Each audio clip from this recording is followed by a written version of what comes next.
Sit down. I'm going to tell you something that might make you squirm.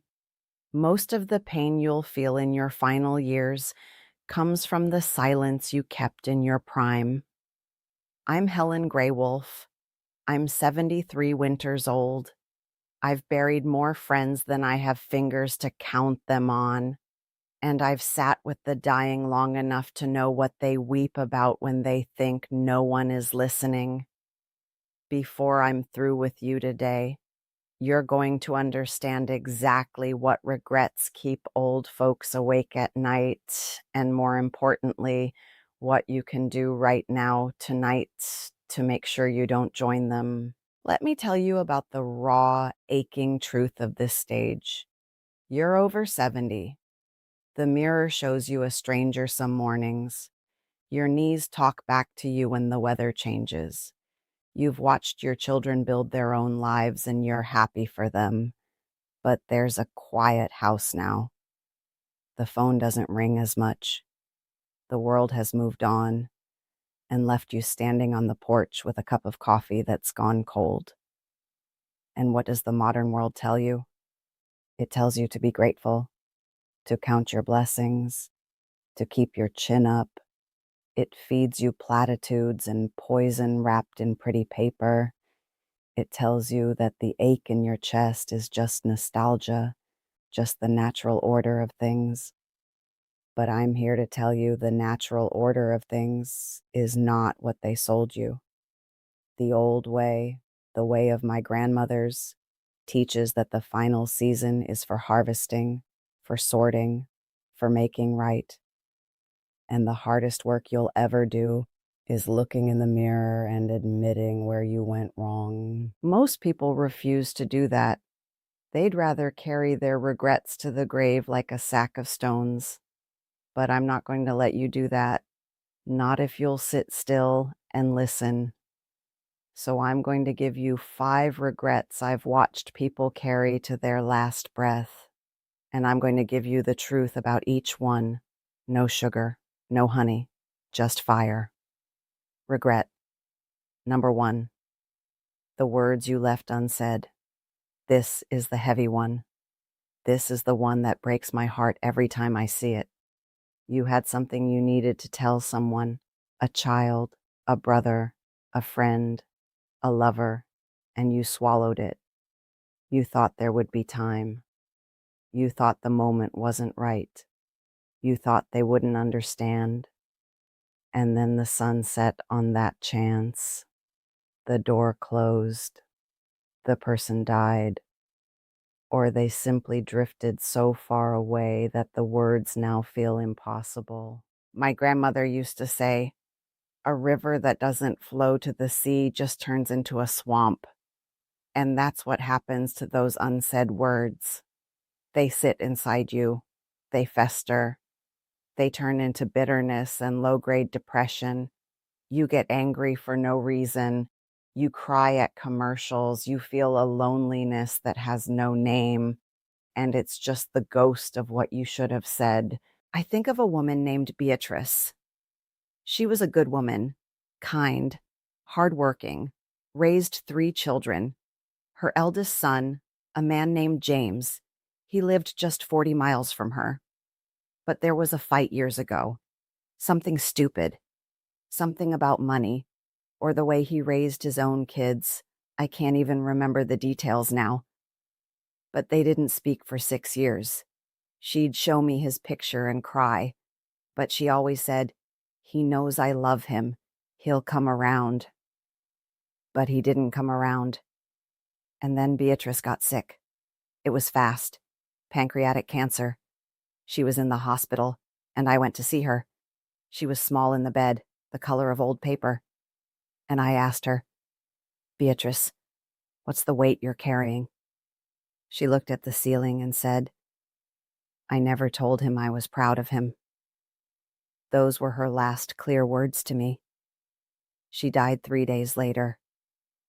James came to the funeral. He stood at the coffin and he cried like a child. But he couldn't hear her anymore. She left him guessing. Here's the hard truth. You don't always get a second chance. If there's someone in your life who needs to hear I love you, or I forgive you, or I'm proud of you, or even I need help, the time is now.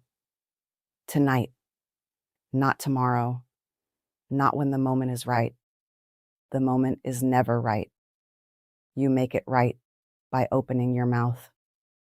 Regret number 2, the people you stayed with too long.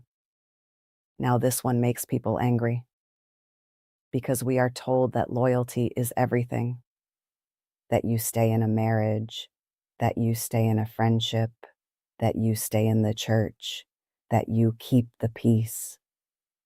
But I'm going to tell you a hard thing. Some people are poison, and you can't heal poison by drinking more of it. There's an old saying where I'm from, you don't keep a dead dog tied to the porch just because you're used to the smell. And that's what some of you have done. You've got a person in your life, a spouse who belittles you, a child who drains you, a friend who uses you, and you've been telling yourself that it's your duty to stay. You tell yourself you're the bigger person. You tell yourself that it's your cross to bear. But I've seen what that does to people over 70. It hollows you out. It eats the meat off your bones. Earl was a man of 82. He was a gentleman, a farmer, worked the land his whole life, and his wife, Edna, was a cruel woman. She was the kind who built her self-esteem by tearing him down. You can't do anything right, Earl. Why can't you be more like Harold? You're a failure. And Earl stayed. For 53 years. He stayed because of the vows. He stayed because of what the neighbors would think. He stayed because he didn't want to die alone. But I'll tell you, he was already dying alone. He was sitting right next to her in that house, and he was the loneliest man I ever knew. When he finally had a heart attack, he didn't call her. He called me. I went over there, and he looked at me with tears in his eyes and said, "Helen, I wasted my best years on a woman who never wanted me to be happy." He died 6 months later. He spent those 6 months alone in his own little apartment, and he said they were the most peaceful days of his life. He just wished he'd left her at 50. He'd have had 30 years of peace instead of 6 months. Here's the hard truth. The years you have left are precious. Every single one is a coin you can't get back. If someone is making you small, making you sad, making you afraid, you have permission to let them go. The door doesn't have to slam. It can close quietly, but it must close. You cannot do your grieving while you're still in the fire. Regret number 3, the work you never did on yourself. Oh, this one is a sly one. It hides. Because you can blame your parents, you can blame your poverty, you can blame the war, you can blame the world, and maybe all those things are true. But at some point, you crossed a line, you became an adult, and you chose day after day to not look in the mirror and say, "What's wrong with me?" The old people I grew up around called it cracking the stone to see the spirit inside. And what that means is you have to do the hard work of figuring out who you really are underneath all the stories you tell yourself. Most people live their whole lives on the surface. They never dig down. They never ask why they drink too much, why they can't stop worrying, why they push people away, why they feel so empty. They just put a smile on and push through. I remember a woman named Ruth. She was 68 when I met her. She was a saint in the community, always at the church, always baking for the sick, always helping. But she had a drinking problem, a secret one. She'd go home after the church potluck and drink a bottle of wine by herself, sometimes more. And she was miserable. She was so good at helping everyone else that she never had to face her own pain, her own loneliness, her own fear. One night, she fell in her kitchen, broke her hip. We brought her food, and I sat with her. She was crying, not from the hip, from the shame. She said, "Helen, I've spent my whole life being the helper so I didn't have to be the helped. I never once asked God what I needed for myself." I looked at her and I said, "Ruth, you were the one that needed baking. You were the one that needed visiting." She ended up going to a program. She got sober in her 70s. She lived the last 10 years of her life with a peace she'd never known. But she said to me, "Helen, I wasted 60 years being miserable because I was too proud to look at myself. The hard truth is this: you can't heal what you don't look at. And if you're over 70 and you're still carrying the same self-doubt, the same anxiety, the same anger you had at 40, you have a choice. You can spend the last years of your life running from yourself, or you can sit down, crack that stone open, and let the spirit see the light." Regret number 4, the love you were too afraid to give. Now, this one is a different kind of pain. This isn't about romantic love necessarily. It's about the fear of opening up your chest and letting someone in. When you get older, you've been hurt, you've been betrayed, you've lost people, and the natural human instinct is to put up walls, to protect yourself, to say, "I'm not going through that again." But the problem is, when you lock your heart away, you don't just keep out the pain, you keep out the joy. My grandmother used to say, "A fire that won't share its heat is just a pile of ash waiting to happen." And I watched that happen to a man named Frank. Frank was a widower for 20 years. His wife, Margaret, died young. Cancer. He loved her so much that when she died, he just closed himself off. He raised his kids. He was a good provider, but he never let anyone close. He wouldn't date. He wouldn't even make close friends. He was polite, but cold. He was like an empty house with the windows boarded up. And the years went by. His kids moved away. His friends died. And he sat in that house alone. All that fire he had, all that love he had, he never let it warm anyone else. I remember visiting him just before he passed. He was 79. He had one of those diseases that takes you slowly. He was in a hospital bed in his living room. He looked at me and said, "Helen, I think I made a mistake." I said, "What mistake, Frank?" He said, "I was so afraid of losing love that I never let myself have it again. I could have had someone to hold my hand. I could have had a friend to sit with. I could have had laughter again. But I was too scared. And now I'm dying alone." And he was. His kids weren't there. They were busy. He was alone in that room. And that was a punishment he gave himself. Here's the hard truth. Love is a risk. It is always a risk. But not loving is a guarantee. A guarantee of a cold, empty heart. You are not too old to love. You are not too broken to love. You are not too ugly to love. You are not too tired. You have a fire left in you. And someone out there needs its warmth. Even if it's just a neighbor. Even if it's a dog. Even if it's just the child you're afraid to call. Open your chest. Let that heat out. Don't let your last days be cold. Regret number 5. The life you were too busy to live. This is the one that breaks me. The big one. The one that covers all the others.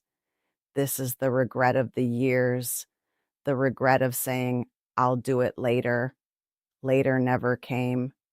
The regret of always waiting for the next thing, waiting for retirement, waiting for the kids to leave, waiting for the money to be right, waiting for the pain to stop.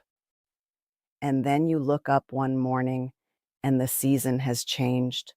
The children are gone, the house is empty, the body is tired, and you realize you spent your whole life getting ready to live. You never actually did it. There's an old saying in the canyon lands: the water that only plans to flow dries up before it reaches the river. And I saw this happen to a couple, Ethel and Charles. They had a dream, you see. They always wanted to see the mountains out west, the big ones, the Rockies. They talked about it for 40 years. When we retire, we'll go. When the house is paid off, we'll go. When the kids are settled, we'll go. And they saved the money. They packed the bags. And then Charles got a diagnosis: emphysema. He couldn't travel. He couldn't breathe the mountain air. And Ethel looked at me one day. She was 75. And she said, "Helen, we waited too long. We were so responsible. We were so practical. And now we will never see those mountains. We will die in this house, looking at the same four walls we've looked at for 50 years. And I tell you, that broke my heart, because they had the money.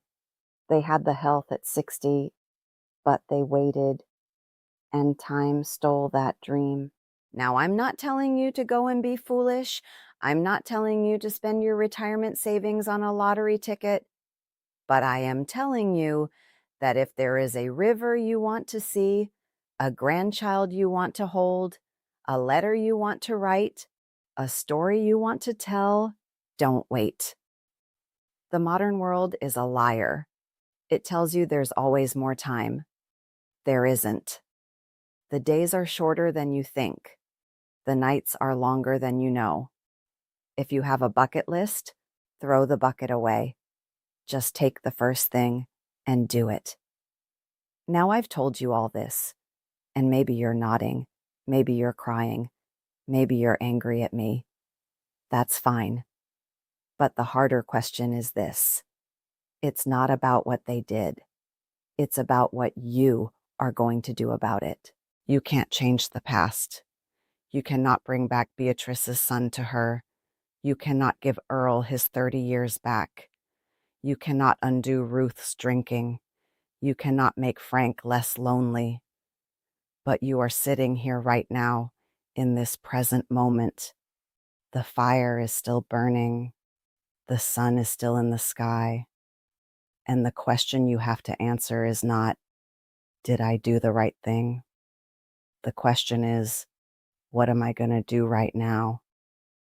Are you going to leave the phone on the table and never call that child? Are you going to keep that friend who makes you feel worthless?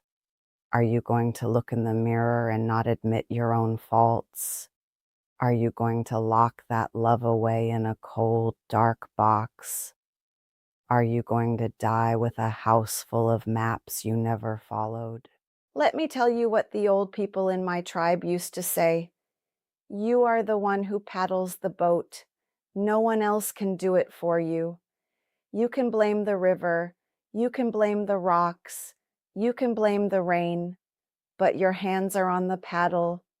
And if you're headed for a waterfall, you have to move your own hands.